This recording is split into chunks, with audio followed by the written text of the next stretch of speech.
Greetings. Today I want to speak to you concerning how your mind is actually an eavesdropper and always eavesdropping on you. And many people would have lived their life and never realize how much their mind is actually an eavesdropper, because they do not understand the power of inner talking or having a conversation with themselves. So, my brothers and my sisters, this is really to help you to be more aware of the things that you say to yourself when you are by yourself, because truly we become what we think about most of the time. So when you realize that your mind is actually an eavesdropper and the things that you keep communicating to yourself over and over and over and over, it becomes a paradigm and it becomes a pattern of your life, and it shapes your life and your experiences. Then you would realize that you have to be more mindful of how you live each and every moment of your life.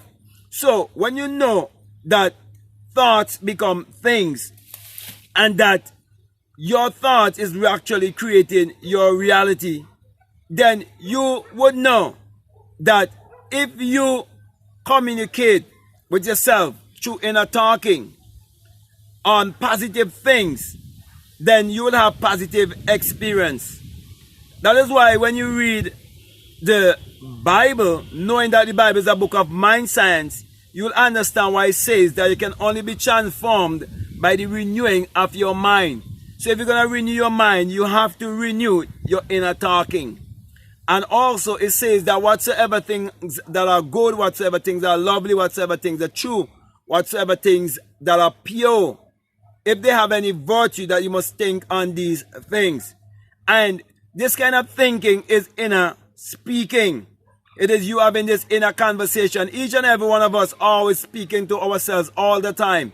Even when we fall asleep, we are still speaking to ourselves, because the subconscious mind never sleeps, because that is God in man.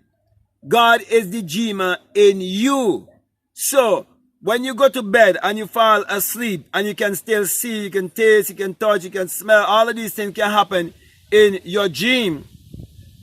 Until you understand that the dreamer in you is God, you'll never understand why it says that your Father knows what you want, what you desire, what you would like to have in this world, even before you ask.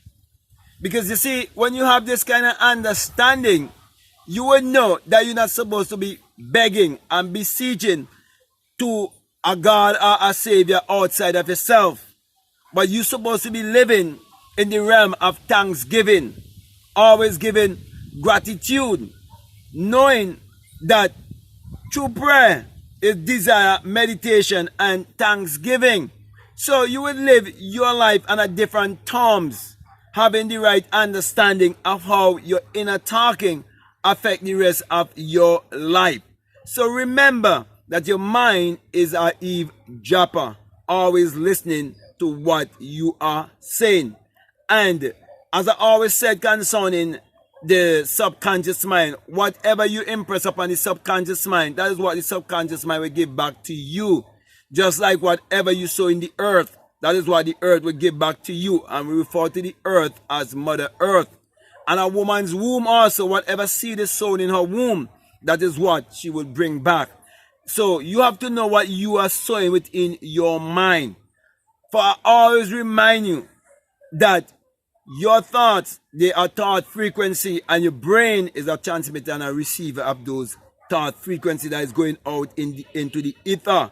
And you're told that my words, which is actually your words, it is not speaking about some entity outside of yourself. Your words would never return unto you void, but it must accomplish that which you send it to and prosper anything whereto you send it.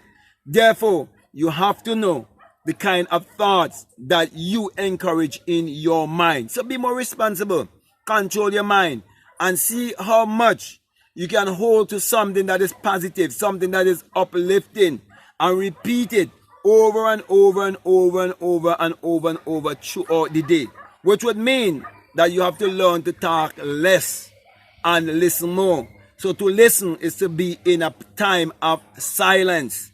because silence and listen is basically the same word, and you can only hear from God in the time of silence. Okay, so don't be like the religious people who are speaking to God and begging, looking on the outside, but never coming into the place of silence, the place of meditation, the place of quiet communing. That's why Psalms 4:4 tell you that you must commune with your own heart upon your bed and go into the place of stillness. So my brother, my sister, use this information to help to strengthen you by applying it in your life, because knowledge is only power when it is being applied.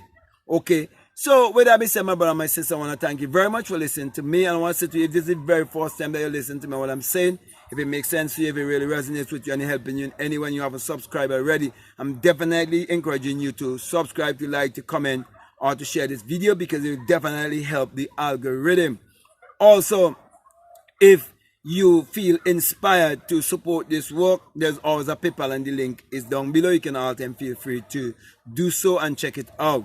And I have a Patreon, and I definitely encourage you to be a part of my Patreon community if this work is of help to you. And I have a $20 course there for people who are willing to donate $20 or more. That is called the Inner Sun Science and Technology to Create Your Reality Consciously. And if you feel strongly led to check out this inner sun science and technology to create your reality consciously, I'll definitely encourage you to do so, because it's all about you being in alignment with nature, so your life will replicate that of nature.